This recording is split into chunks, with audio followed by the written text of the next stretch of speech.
Charli, how do you feel release day? I feel strangely calm. I feel very excited, but it's kind of at the point where, nothing can be done now. I can't go and change a load of things. So I'm really excited. I'm very proud of the album. So I can't wait for it to be out. Does it feel like it's back to normal, the music industry? You're about to go on a massive tour and everything. Is it? Have we returned to pre-COVID times? I'm not sure if we have completely returned to pre-COVID times, but I think it's beginning to get better. I know a lot of friends of mine who are also musicians are beginning to go on tour again. I'm about to go on tour, but obviously I think that comes with kind of city by city precautions, depending on where you are in the world, and I think it's still important to take that seriously. So I think things are going back, but it's definitely not like a full rave again. Yeah, one day maybe. One day. And how was the recording of Crash? Was it straightforward? Did you have to do a lot of the things? I've spoken to quite a few artists who've had to learn a whole bunch of new skills in order to get their music out. Mm-hmm. Normal studio setup's not been possible. Well, during the pandemic, I had begun making Crash. But then I actually decided that it felt like the wrong album to make at that time, because I really wanted to make this kind of high gloss, super pop, luxurious feeling album. And then it just kind of felt wrong, because it felt like that wasn't really the place that I was in, or my fans were in, or generally people in the world were in, And so I pivoted, and instead I made an album called How I'm Feeling Now, which I made in 5 weeks, and it was extremely DIY, made from my living room, kind of in collaboration with my fans via the internet. And I was essentially just using the tools that I had at my fingertips to create, and also create with others who were kind of sat at home, united with me in the same kind of situation that everybody was in globally. And so that was definitely a different way of recording, a way that I haven't really recorded since I was 14 maybe, singing into my computer whilst my boyfriend at the time was in the next room, and feeling embarrassed about shouting and singing and things like that. That was a very different style of recording that I've become accustomed to.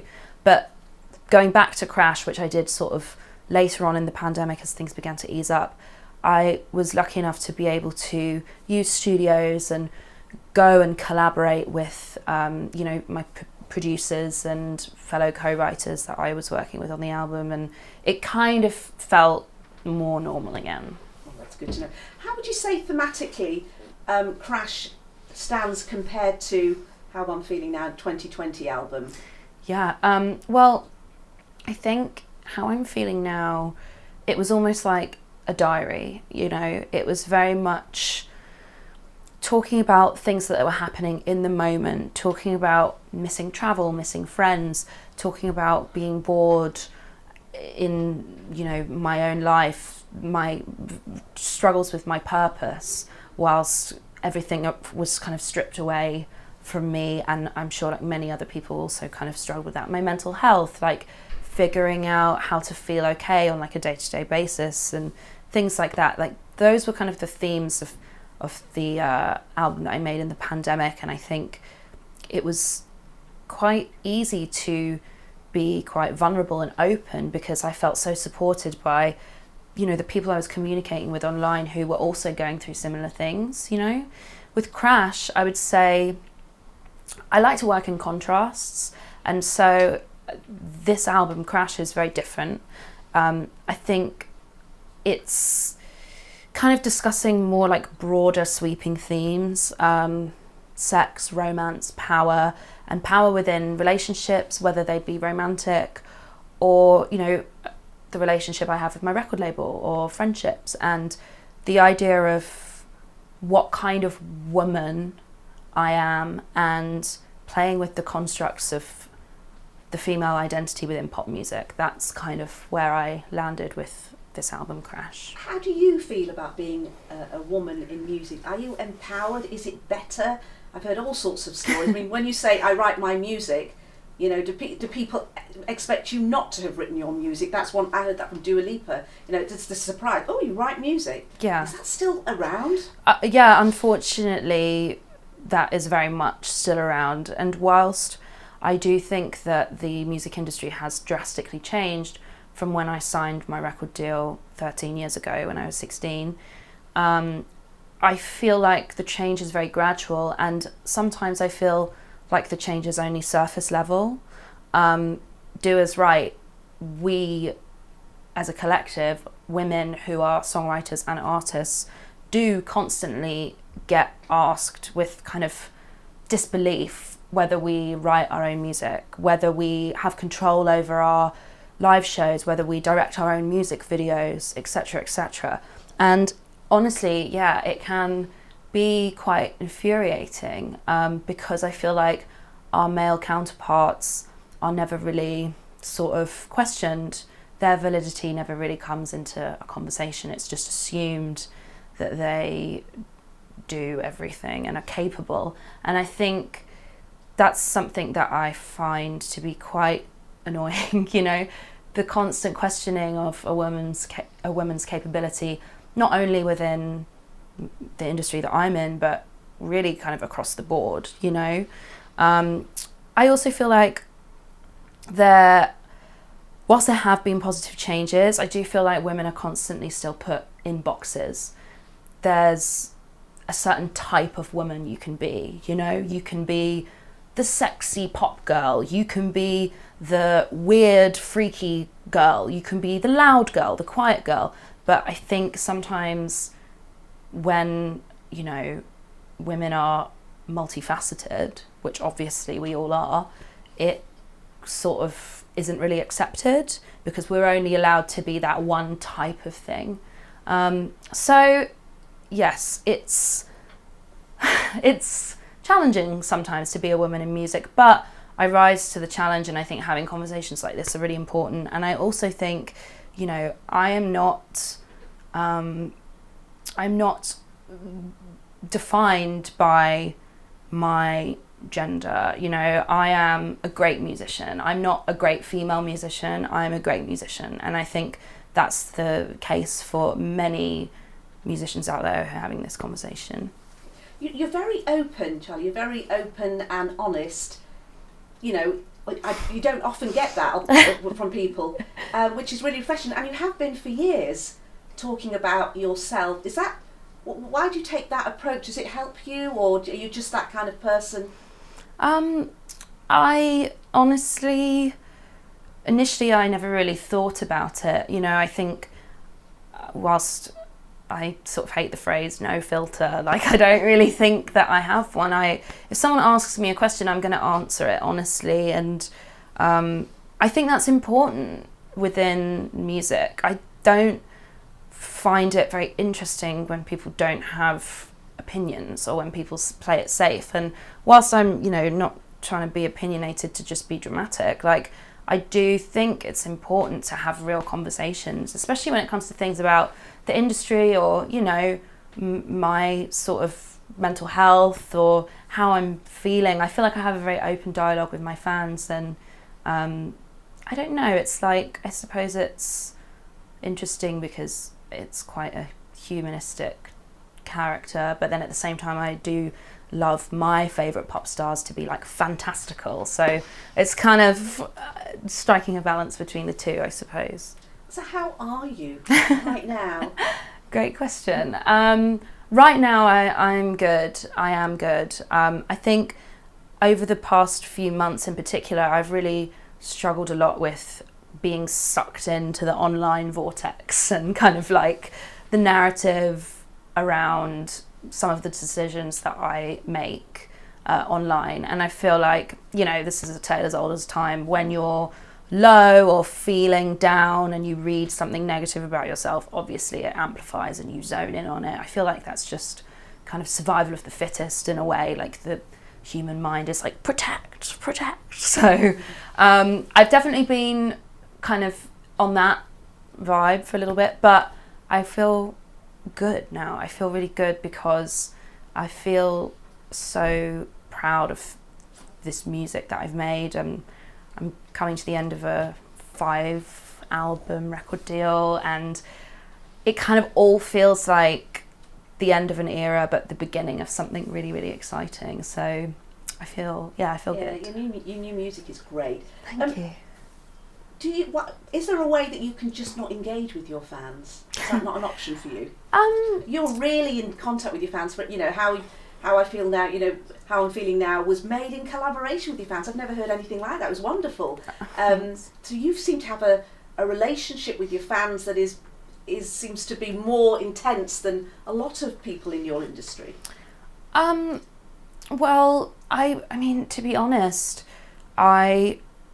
even though sometimes we have our differences, I love my fans. I love my fan base, and I don't say that lightly. I know all artists say, I love my fans, but I feel like my relationship with my fans is extremely special, because at a point in my life when I decided to kind of change everything about my career as the public and the fandom knew it, they supported me, and they really stuck by me at a point in time where I drastically changed my sound, and I kind of feel like they really raised me up and made me believe in myself. Like, they have given me a lot of belief in my own music and my own self, and that's so incredible, and I really feel like I wouldn't be who I am in ways without them. So I have to communicate because I trust their opinion, and I think they're really cool. You did go off social media for a while, didn't you? I did, but then I also didn't. I said, I was like, I'm taking a break from Twitter and my team are going to post for me, and I think I did that for like 48 hours. And then I was like, okay, I'm just going to be posting again, and maybe they won't know it's me. But yeah, it was hard. Do you think you're addicted to social media, as a lot of young people are? I think I probably am addicted to social media, unfortunately. I think it's kind of like with any addiction, there's that sort of like weaning off it kind of moment. And I don't think I've ever really got past that. But I'm, fingers crossed, I will be able to. I suppose you've had to discover that it's a toxic place to be, isn't it? We hear about mental health issues amongst young people when they go online feeling inadequate. These things are not new, and you've experienced that. I have, yeah. I think, I think sometimes it's hard to remember that social media is essentially a video game, and everybody is competing for the most likes, the most followers, showing this like version of their personality that's, this way or that way, or that they're doing this trend. And sometimes I think people forget that it's not real life, and that the people who have so many opinions about the way someone looks or the way someone dresses or what someone says, they don't know you. They don't know who you really are. It's your friends and your family who spend time with you or speak to you on the phone or whatever, who know who you really are. And so, yes, it is sometimes a little bit hard to have perspective. But I will also say, I was kind of, as an artist, born from the internet. I started putting my songs on MySpace and began building a kind of virtual community around me, whether it be fans or like-minded creatives. And so I also do see the internet as a very positive place as well, a place where creativity can thrive, and you can kind of meet people who change your life and inspire you, and you go on to collaborate with or even just love as a friend. And so I think there's ups and downs. Yeah. There's an online safety bill that's being introduced into Parliament today to step up checks on things like, pornography online, cyberbullying, to give people more protection and to make the social media companies more accountable. What do you think of that? I mean, I think that is really smart, because when I was in school, social media wasn't really present on phones at that point. It was very much like I would go home, I would log on, I would do my thing, and then I would log off. I can't really imagine having the entire internet at my fingertips 24/7 whilst I'm in school, whilst I'm having, time off. I think as a kid that would have been really, really hard for me, because especially when it comes to bullying and cyberbullying, it's kind of this inescapable narrative that's constantly going on. And I think to have some more rules and control around that, I think will really, really help with kids' mental health and their ability to just be confident in who they are and be themselves. So yeah, I think that's important. You were already feeling, as you say, quite low before the online attacks about your new single or whatever started. What brought that on with you? Why were you feeling so low? You're a beautiful, successful pop star. Oh, thank you. I think if we all knew the answer to that, there would be a magic pill or spell that we could just swallow or cast and everything would go away. But I don't know why. I think I was under a lot of pressures from my personal life, my work life, which I know so many of us are, and I think I didn't really give myself a rest or a break. And I feel like we live in a world now where we're encouraged to kind of work, do this, constant go, be better than before, compare yourself to others. And I think maybe in that moment I wasn't really just taking enough time to look after myself, both physically and mentally. And I feel like once you kind of get to the point of burnout, it's kind of hard to reverse and be like, I need to be calm, because you're long gone, past that point. So maybe that's it. But honestly, I wish I knew. I wish I could be told, this is why you feel this way, here's how you fix it. I feel like, don't we all kind of wish that sometimes, if we're feeling uncontrollably sad, or we're having thoughts or emotions that we can't really control. But yeah, I don't know. But yes, luckily I'm feeling a bit more grounded now. Have you ever had moments where you feel like I'm not doing this anymore, I'm stepping away, I can't take it? I have definitely had moments where I've felt like I need to retreat and not be a public voice and not make music, and again, I can't quite explain why I have those feelings sometimes, and it's really sad when I have those feelings, because this has been my life since I was 16, and when I start thinking like that, I question so much of my existence, but I think for me, music will always be such a safe place for me, and a place where I feel free and able to explore and create. And so even when I do have those moments of doubt, I kind of just have to take some time and sit with it and feel the feeling, and then hopefully move on to more positive things. Your music helps you, doesn't it? It helps you making your music, helps you singing, helps you performing, doesn't it? It does, yeah. And I'm so lucky to have that kind of an outlet, where I feel really good doing what I do for a living. It inspires me, and I could be in the studio making possibly the worst song ever, but I still am loving it whilst I'm doing it. Even if the next day I listen back and I'm like, oh, Charlie, what were you thinking? I still, in that moment, I feel so much joy of creating. And that's absolutely fair enough. What your fans think about you clearly means an awful lot. It does, yeah. And I think sometimes that's quite a dangerous place to be in, because I do care what they think, but I also am my own person, and I cannot be controlled by the tweets of lots of people I don't really know. But I really respect them, and I value their opinion and value their support. So yeah, I do care what they think. What would you say to your young fans who like using social media as much as you do? I would say be forgiving.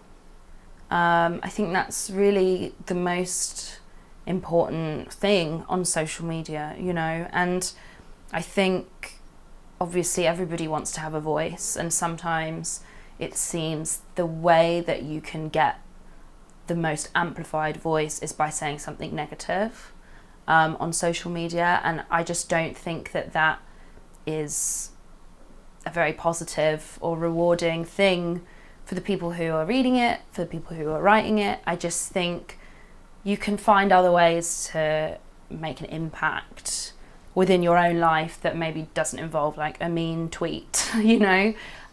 So I think I'd say enjoy social media, but take it with a pinch of salt. And if someone says something horrible to you, like try your best to move on from it, because it will be forgotten the next day. And that's obviously hard to do when you're in the moment of it, but yeah. Taking Crash on tour, you're playing Glastonbury. I am, yes. I'm very, very excited. I'm also going to try and be restrained and not go absolutely mental. But yeah, I'm really excited. I love Glastonbury. It's such an iconic festival. Like, no shade to the US, but the US do not know how to do a festival like Glastonbury. For real. So I'm very excited to roll around in some mud and go wild. Do you like playing festivals then? I do. I do. You know, it's fun to, especially when you kind of get to stay for a day or something, it's fun to see other people perform and kind of just get immersed. And I feel like this year there's going to be so many festivals with such a like joyous and amazing atmosphere, because obviously we haven't been able to kind of partake in them for a while now, so I think the energy is going to be quite palpable. I'm just finding, I wonder how you feel when you're standing on a stage and you're singing, be it at Saturday Night Live or in a gig.